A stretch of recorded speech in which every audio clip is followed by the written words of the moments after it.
Welcome to Exhibitor Lounge, sponsored by ExhibitEdge.com. Now, I'm your host and your trade show mixologist, Michael Gray. Here each week, we bring you simple, practical, and proven tips to improve your trade show marketing strategy, manage your budget, and get better results. Well, today I'm here with Joseph Houle from ESI. All right, so Joseph, what brings you to the show floor? Well, there's two things that bring me here: to basically meet with customers, which is our clients, exhibit managers, exhibit coordinators, and then the second thing is the technologies that are coming out on the vendor side.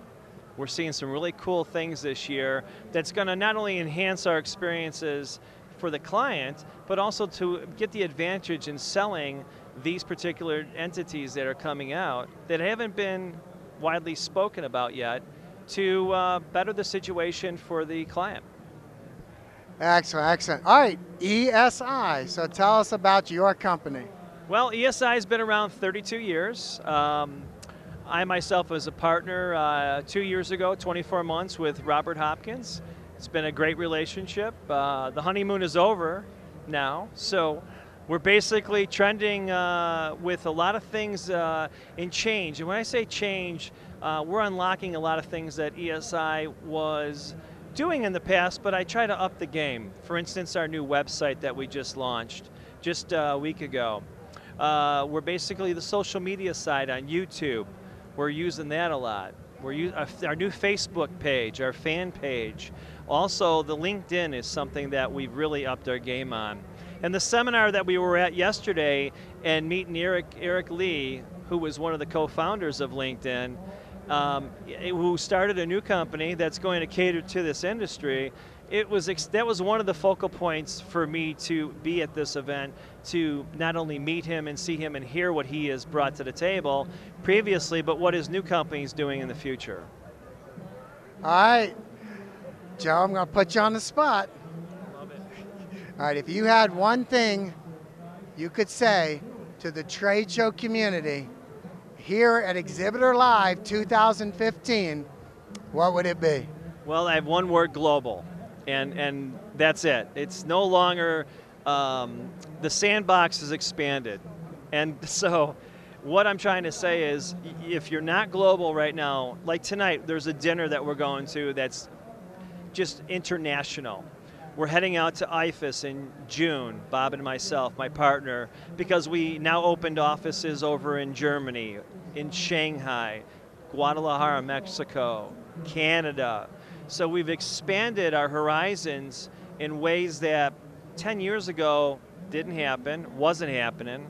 And today it's a necessity because with the global programs that we're trying to achieve and get and captivate with our asset management program, our customized at ESI, you have to have those capabilities in all those sectors. Like in Chicago, that's our headquarters. And in Vegas, we have a facility. In Atlanta, we have a facility. In New York, we have a facility. Orlando. You know, when I say facilities, these are partners of ours. Do we own the buildings? Some we have a vested interest in, but mostly they're partners. So there's a good reciprocal win-win for the both parties that are working on the projects at hand. And at this particular venture that we're headed, you know, you cannot do it alone, for one. And the global aspect is this, especially from Shanghai or from Germany. To get clients interested in your exhibit house in the States, you have to have buy-ins from the people in those particular parts of the world so they can validate that you're real. I'll give you an example. At CES earlier this year, we were in a Asian booth, and a predominant Asian company, very strong brand, and we brought in our Asian partner. Not only to validate who we are, but to talk. I don't speak Chinese, this individual does, fluently, and it got us into the bid. And why I say that, and I mean got us into the bid hands down very much, where when we walked into it, we're kind of like, how's this going to turn out? Well, we got into the bid a week after it because of that. So it gave validation, it strengthened our back in regards to what we can do with that kind of, because there's a lot of gaps that people don't realize in regards to understanding the nuances of what people overseas are looking for. The Germans, for instance, you know, their efficiencies and qualities are second to none. So, and you know, building on site, build and burns in Mexico and in Germany, their qualities are still immaculate. Are we there yet? We're not there yet, but we're climbing. Design, fabrication, we're halfway there. And they want the build and burns here as opposed to some of the modular structures I've seen. They want that room feel. They do, but you know, the misperception of the European thought process is, this isn't a bad thing at all, is they don't understand, a lot of them don't really get why are we 30% higher and in price across the board, labor, construction, and so forth.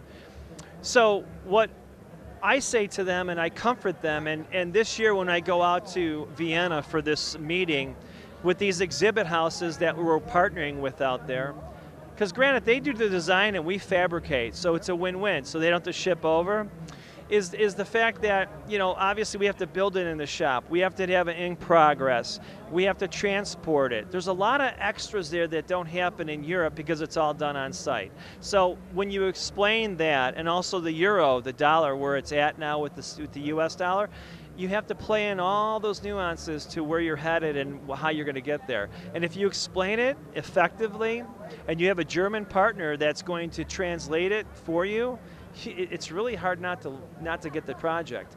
You almost have to really, you know, drop the ball. So the closing ratio of a company like mine and what I do and how I do it, it makes them feel comfortable and it gives them the confidence. It's not the words that they're hearing, it's basically the emails you're sending, the testimonials you're getting from your clients from Europe. Those all play into them saying yes to you. Well, Joseph, thank you so much for stopping by the Exhibitor Lounge here at Exhibitor Live 2015. And as always, please respond with your questions and comments and let others know about exhibitorlounge.com. Well, I'm your host, Michael Gray, telling you, relax in the Exhibitor Lounge.